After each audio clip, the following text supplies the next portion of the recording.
Tonight, there's an interesting development to tell you about at a Catholic school in Wichita. At St. Anne's, students are being told they need to speak only English during the school day. Only English. Did you hear that, Miguel Perez?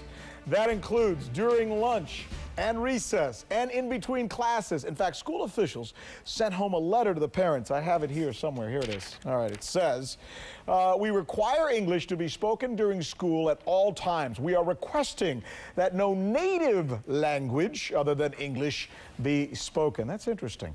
They say that they have the kids' best interests in mind, but one 11-year-old boy is complaining because he says that he's been expelled for doing just the opposite, talking to a cohort in Spanish. Joining us now, syndicated columnist Miguel Perez. He's a professor of journalism at Lehman College in New York. He immigrated to the United States, was an immigrant like myself from Cuba when he was 11 years old. I'll tell you right off the bat, I think this is a good thing. And you know why? Because I think it's about getting these kids to learn English in that setting, and that's what they should be doing. Why am I wrong? They should be learning English in class. They should not be forced. The Constitution doesn't guarantee freedom of speech in English only. Forget the Constitution. First of all, they're kids. The heck with the Constitution.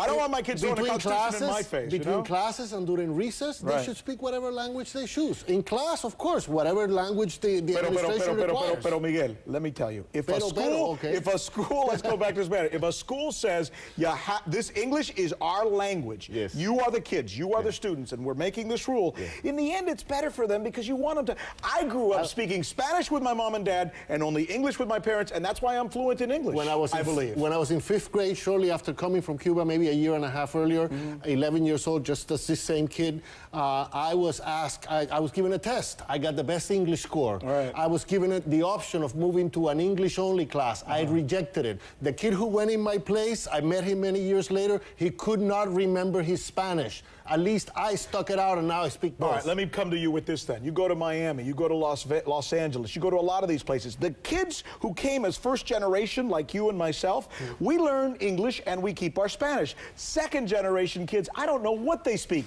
It's some combination of street and Spanglish, where they're speaking some strange language, where half the time they're speaking... Listen, that's another subject for another day. But if we define it, it could be so much easier. You speak English in school and Spanish at home. Listen, Spanglish is contaminating both languages. I'm against it. We should keep them separate. But you know what is amazing, Rick, is that this is happening in a Catholic school. Do you know how many Catholic masses there are every Sunday in this country in Spanish? Sure. Do you know that the first Catholic mass in this country was celebrated in 1565 in San Agustin, Florida? I mean, what are they?